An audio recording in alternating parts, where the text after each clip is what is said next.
Hey guys, welcome back to my channel. இன்றைக்கி நம்ம சேனலில் ஒரு ஸ்பாஞ்சியான பன்னீர் ரெசிபி தான் நம்ம பார்க்க போகிறோம். இந்த பன்னீர் வந்து ரொம்பவே சுலபமாக எப்படி செய்யலாம்னு தான் நம்ம பார்க்க போகிறோம். அதே டைமில் நிறைய டிப்ஸ்லாம் இதில் கொடுத்துருக்கேன். ஸோ ஃப்ரெண்ட்ஸ், நீங்கள் வந்து இந்த வீடியோவை ஸ்கிப் பண்ணாமல் கடைசி வரைக்கும் பாருங்கள். அப்போ தான் இதனுடைய முழு ப்ராசஸ் உங்களுக்கு தெரியும். ஃப்ரெண்ட்ஸ், நம்ம சேனலில் இப்போ தான் நீங்கள் ஃபஸ்ட் டைம் பார்க்குறீங்கன்னா மறக்காமல் சப்ஸ்கிரைப் பண்ணி வச்சுக்கோங்க. அப்படியே பக்கத்தில் இருக்க அந்த பெல் ஐக்கானையும் கிளிக் பண்ணி வச்சுக்கோங்க. அப்போ தான் நான் போகிற வீடியோவில்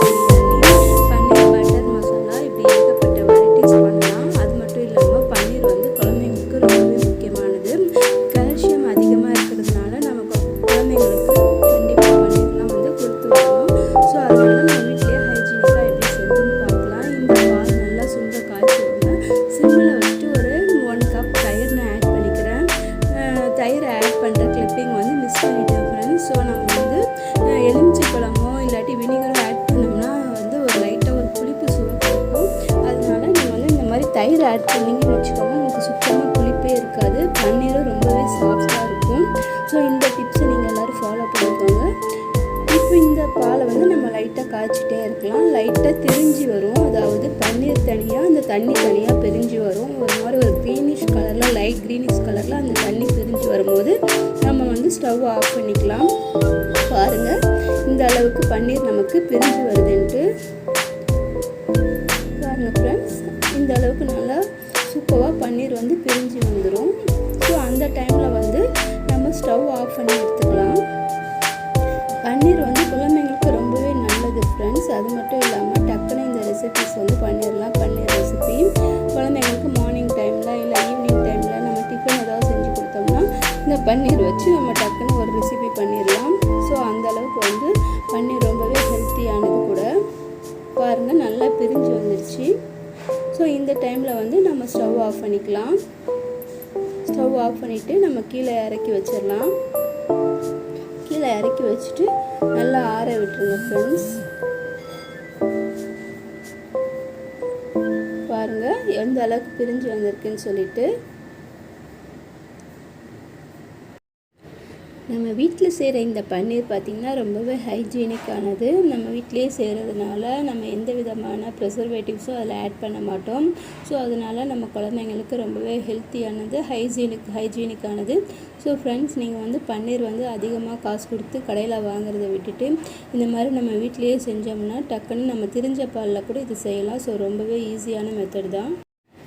இதே பன்னீரை வச்சு நம்ம ரசகுல்லா கூட செய்யலாம் ஃப்ரெண்ட்ஸ். ஸோ பன்னீரில் பார்த்திங்கன்னா நம்ம இந்த மாதிரி பால் வீட்டில் திரிஞ்ச பால் ஏதாவது இருந்தால் கூட அதை நம்ம நல்லா இது மாதிரி காய்ச்சி எடுத்துகிட்டு அதை இந்த மாதிரி ஃபில்ட்ரு பண்ணிவிட்டு நம்ம வந்து ரசகுல்லா, பால்கோவா இந்த மாதிரி ஐட்டம்ஸ் கூட நம்ம பண்ணலாம் லெஃப்ட் ஓவர் மில்கில். ஸோ நம்ம வந்து இதை திரிய வச்சு தான் நம்ம வந்து பன்னீர் பண்ணுறோம். ஸோ அதனால் நம்ம லெஃப்ட் ஓவர் பால் இருந்ததுன்னா நீங்கள் வந்து அதை வேஸ்ட் பண்ணிடாமல் இந்த மாதிரி ரசகுல்லா, பால்கோவா இந்த மாதிரி நிறைய ரெசிபிஸ் கூட பண்ணலாம் ஃப்ரெண்ட்ஸ். அதனால் உங்கள் வீட்டில் லெஃப்ட் ஓவர் மில்க் இருந்துச்சுன்னா வேஸ்ட் பண்ணிடாதீங்க. ஸோ இந்த மாதிரி ஒரு கிளாத்தில் நம்ம ஃபில்ட்ரு பண்ணி எடுத்துக்கலாம். கொஞ்சம் கொஞ்சமாக ஊற்றி நல்லா ஃபில்ட்ரு பண்ணி எடுத்துக்கோங்க. நல்லா தின்னான கிளாத்தாக எடுத்துக்கோங்க. ஸோ அப்போ தான் வந்து ஈஸியாக ஃபில்ட்ரு ஆகும். இந்த அளவுக்கு நல்லா நம்ம இதை வடிகட்டி எடுத்துக்கலாம் ஃப்ரெண்ட்ஸ். இந்த பன்னீரை பார்த்திங்கன்னா நம்ம வந்து நல்லா ஒரு கிளாத்தில் வச்சு நல்லா இந்த மாதிரி பிழிஞ்சு எடுத்துட்டு அந்த பன்னீரை மட்டும் நம்ம என்ன பண்ணணும், நல்லா ஒரு கிளாத்தில் நல்லா இந்த மாதிரி திருக்கி எடுத்துக்கணும். ஸோ அந்த அதில் இருக்கிற தண்ணி எல்லாமே வந்து சுத்தமாக ஃபில்ட்ரு ஆகணும். ஸோ அந்த அளவுக்கு நல்லா டைட்டாக அதை வந்து ஃபோல்ட் பண்ணிக்கோங்க. ஃபோல்ட் பண்ணிவிட்டு இந்த மாதிரி நல்லா அந்த தண்ணி எல்லாம் மேக்ஸிமம் எவ்வளோ நம்மளால் ஃபில்ட்ரு பண்ண முடியுமோ நம்ம கையால் ஃபில்ட்ரு பண்ணி எடுத்துக்கலாம். இந்த மாதிரி ஒரு வடிகட்டி ஒன்று எடுத்து அது மேலே வச்சுக்கோங்க. வச்சுட்டு நல்லா டைட்டாக அதை வந்து நல்லா தின்னாக நமக்கு எந்த சைஸில் பன்னீர் தேவையோ ஸோ அந்த சைஸ்க்கு ஃப்ளாட் பண்ணிக்கலாம். ஃப்ளாட் பண்ணிவிட்டு இந்த மாதிரி நல்லா ஃப்ளாட் பண்ணி விட்டுக்கோங்க. ஸோ அப்போ தான் வந்து நமக்கு தின்னாக கிடைக்கும், அப்படி இல்லைன்னா திக்காக கிடச்சிரும். ஸோ அந்தளவுக்கு எந்த அளவுக்கு நமக்கு தேவையோ திக்னஸ்ஸு அந்த அளவுக்கு ஃப்ளாட் பண்ணி விட்டுக்கோங்க. ஃப்ளாட் பண்ணிவிட்டு இதுக்கு மேலே நம்ம வந்து ஒரு வெயிட் ஒன்று வச்சுக்கலாம். நம்ம வீட்டில் ஏதாச்சும் ஒரு வெயிட்டான ஒரு பொருள் இருந்ததுன்னா ஸோ அதை வந்து இது மேலே வச்சுட்டோம்னா ஈஸியாக ஃபில்ட்ரு ஆகிடும் சீக்கிரமாக. பாருங்கள் ஃப்ரெண்ட்ஸ், இந்த அளவுக்கு நமக்கு சூப்பராக கிடச்சிருக்கு. இதை இப்போ கட் பண்ணி எடுத்துடலாம்.